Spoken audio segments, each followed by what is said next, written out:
Good afternoon, student. Our next topic in physics is relative permeabilities. Okay हमने पढ़ा था relative परमेबिलिटीज़, पहले पढ़ा था मैंने रिलेटिव परमेबिलिटीज़ के बारे में और एब्सोल्यूट परमेबिलिटी के बारे में. ठीक है, रिलेटिव परमेबिलिटीज़ को हमने कैलकुलेट करना है. आपको पता था रिलेटिव परमेबिलिटी को डिनोट करते थे एप्सिलॉन आर से.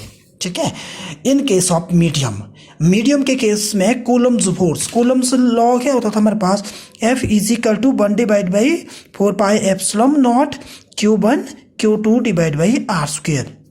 ठीक है ना, यही लिखा हमने. बोला है इन केस ऑफ मीडियम के केसेस में बोला है तो एप्सिलॉन की वैल्यू एप्सिलॉन नॉट ये है इन केस ऑफ एयर के केसेस में. मीडियम के केसेस में क्या होगा, F is equal to 1 divide by 4 pi epsilon naught और एप्सिलॉन आर, तभी लिखा हुआ है यहाँ पे एप्सिलॉन नॉट और epsilon r Q1 Q2 divide by r square. In case of air के केसेस में क्या होगा, एयर के केसेस में एप्सिलॉन आर की वैल्यू होती है 1. ठीक है ना, in case of air therefore epsilon r is equal to 1 epsilon r. तो एयर के केस में 1 divide by 4 pi epsilon naught Q1 Q2 divide by r square. उसके बाद दे दी इक्वेशन नंबर 1 और इक्वेशन नंबर 2. हमने बोला इक्वेशन नंबर 2 को divide करो बाय इक्वेशन 1. तो F air is equal to F medium. F air की वैल्यू पुट करो 1 divide by 4 pi epsilon r epsilon naught Q1 Q2 divide by r square.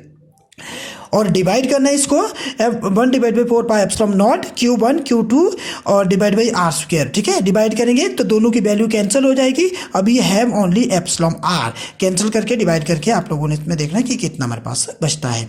तो हम इसको डिवाइड क्या कर सकते हैं, किस किस के बीच है रेशो. ये रेशो है कूलम फोर्स क्या, electrostatic force in air to the electrostatic force in medium. It is ratio to the electrostatic force in air to the electrostatic force in medium. That is called, ये लिखा हुआ है इसमें ऐसा, it is defined as the ratio of electrostatic force in air to the electrostatic force in medium.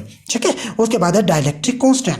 Dielectric constant that is denoted by the capital के इन case of medium. Same in case of medium हमने निकालना dielectric constant के cases में. हमने लिखा था Coulomb's law F is equal to 1 divide by 4 pi epsilon naught Q1 divide by Q2 divide by r square. अब हमने के ये नहीं लिखा, हमने निकालना है इन के में, तो इसको दिखाना मैं के को के ही क्यों, क्योंकि हमने निकालना है dielectric constant 1 divide by 4 pi epsilon not की वैल्यू हमने 1 डिवाइड बाई 4 के कर दिया. ठीक है, इन केस ऑफ एयर के केसेस में के की वैल्यू 1 है, मीडियम के वैल्यू 1 नहीं है, 1 डिवाइड बाई के है, तो K is equal to Q1 Q2 divide by r square. फिर से करना हमने डिवाइड. इक्वेशन हमने बनाई है इसकी, इक्वेशन ये है इक्वेशन 1 और ये आई मेरे पास इक्वेशन 2. इक्वेशन 1 और इक्वेशन, और हमने बोला डिवाइड किया इक्वेशन 2 बाय 1. जब 2 को डिवाइड बाय 1 से किया हमारे पास देखो क्या होगा, 2 से जब हम इनको डिवाइड करेंगे Q1 Q2 are square cancel, हमारे पास क्या बचेगा, सिर्फ only K. This is also defined as electrostatic constant को हम कैसे डिफाइन करेंगे. ठीक है ना, डाइलेक्ट्रिक कांस्टेंट, ये डाइलेक्ट्रिक कांस्टेंट को हम कैसे डिफाइन करेंगे. इट इज क्या है, किस किस के बीच है ratio, electrostatic force in air to electrostatic force in medium. हम बोल सकते हैं it is defined as the ratio of electrostatic force in air to the electrostatic force in medium. ठीक है, this is definition of dielectric constant. Next topic is Coulomb's law in vector form. This is very important, Coulomb law in a vector form. हमने पढ़ा था Coulomb's law ने बोला charge जो होता है Q1 और Q2 के बीच जो फोर्स लगी, Q1 और Q2 के बीच फोर्स लगी, बीच में इनके बीच डिस्टेंस है. ये फोर्स कैसी हो सकती है, दोनों हो सकती है, रिपल्शन भी है और अट्रैक्शन भी है. ठीक है ना, रिपल्शन में भी है और अट्रैक्शन. रिपल्शन में ये Q1 को Q2 फेंक रहा बाहर की तरफ और Q2 को फेंक रहा है Q1 बाहर की तरफ. अगर रिपल्शन होगी ऐसे बाहर की तरफ फेंकेगा. ठीक है ना, अगर अट्रैक्शन होगी तो Q1 को कौन अट्रैक्ट करता है, Q1 को खींच रहा है Q2 और जो Q2 है इसको खींच रहा है Q1.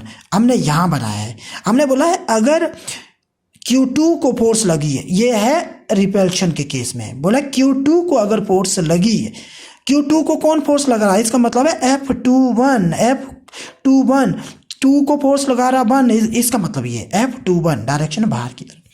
यहाँ लग रही है Q1 को फोर्स लग रही है Q2 की, हमने न्यूटन थर्ड लॉ पढ़ा हुआ है +1 में, ठीक है ना। तो F12 it's mean that the force लग रही है चार्ज 1 को ड्यू टू द चार्ज 2। सबसे पहले हमने क्या चाहिए, हमें चाहिए दो चार्जेस जो सेपरेट हो थ्रू डिस्टेंस r। हमने लिखा कंसीडर टू चार्ज Q1, इसमें लिखा consider two charge Q1 and Q2 separated by the distance r, ठीक है। हमने बोला अब नेक्स्ट डिवाइड करना, हमने बोला कूलम फोर्स लग रही Q1 के लिए किसकी वजह से Q2, हमने बोला यहाँ पे 2 को लगी फोर्स 1 की वजह से, यहाँ लिखा Coulomb force act Q2 due to Q1।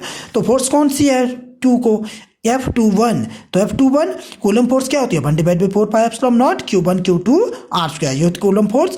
अब देखो F21 किस डायरेक्शन में है, इस डायरेक्शन में, जो इस डायरेक्शन में r12 है ये भी इस डायरेक्शन में है, तो मल्टीप्लाई करना r12, ठीक है ना, स्क्वायर नहीं होगा r12, ये कैप है यूनिट वेक्टर।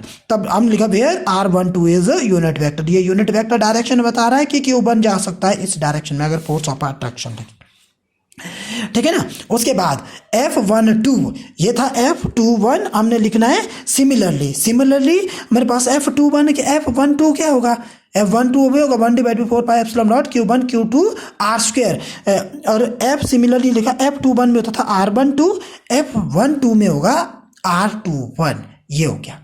उसके बाद वेयर, यहाँ देखो अब वेयर r12 जा रहा है इधर को, r21 जा रहा है इधर को, दोनों एक दूसरे के इक्वल एंड अपोजिट है, तब लिखा हमने इसको r12 इक्वल एंड अपोजिट को लिखते हैं हम मैथमेटिक्स में, इक्वल का इक्वल अपोजिट का लगाते हैं minus, r12 is equal to minus r21।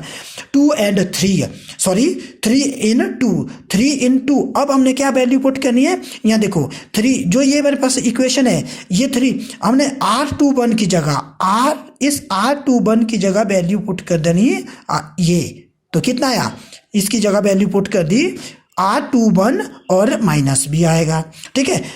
Comparing equation 2, ये वाली इक्वेशन है, कंपेयरिंग इक्वेशन 2 विद 4 को कंपेयर कर दिया, देखो दोनों की राइट हैंड साइड है, इसकी right hand side 1/4πε0 Q1 Q2 r21 divide by r², तो इसकी भी राइट हैंड साइड सेम है, तो दोनों की राइट हैंड साइड कैंसिल होगी, तो इसके पास बचेगा F21, इसके पास बचेगा F21, इसके पास बचा F21, इसके पास बचा F12 तो इसके बाद क्या आएगा F12 is equal to minus F21, यह है कूलम फोर्स। उसके बाद है आपको कैरेक्टरिस्टिक ऑफ इलेक्ट्रोस्टैटिक फोर्स और coulomb force. Characteristic of electrostatic force है सेंट्रल फोर्स, दोनों को सेंट्रल फोर्स है, सेंट्रल फोर्स क्योंकि है Q1 को फोर्स लगा रहा है Q2 अंदर की तरफ खींच रहा है central force. It is obey inverse square law, हमने क्या किया था divide by Q1 Q2 divide by r², ठीक है ना, r को स्क्वायर कर, तब लिखा हमने it is inverse square law. तीसरा है इट मे बी अट्रैक्टिव और रिपल्सिव, ठीक है। कूलम जो ये कूलम इलेक्ट्रोस्टैटिक फोर्स और कूलम फोर्स है, अट्रैक्शन में भी होती है रिपल्शन भी होती है, ठीक है।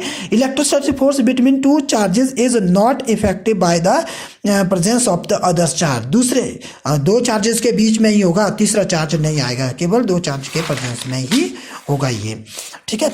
तो ये आप लोगों ने, आपका आज का होमवर्क है, ये करके लाना आप लोगों ने, ये होमवर्क तो आप लोगों ने कर लिया नोट्स, तो ये रिवाइज करना है आप लोगों ने।